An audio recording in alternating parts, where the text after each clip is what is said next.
How to recover deleted TikTok videos. Let's get started. Launch your TikTok app. Here we go. You'll land to the home page. Now at the bottom, you're going to find different options. Click on the option of profile. Now at the top right corner, you can find three bars. Click on it. Head towards the option of settings and privacy. Over here, you're going to find different sections. Scroll all the way down. Click on the option of report a problem. Now over here, you're going to find different topics. Scroll all the way down. At the very bottom, you'll find the option of submit a report. Click on it.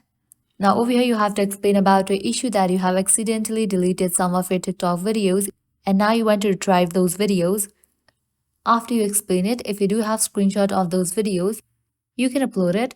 And once you are done, submit it. After you submit your request, TikTok support team will get back to you within 24 hours. Once you get the reply of TikTok, you can have the conversation and with that your problem will be solved. Well, this is how you can recover deleted TikTok videos. At the end, if you guys find this video helpful, don't forget to like, share and subscribe. Thank you.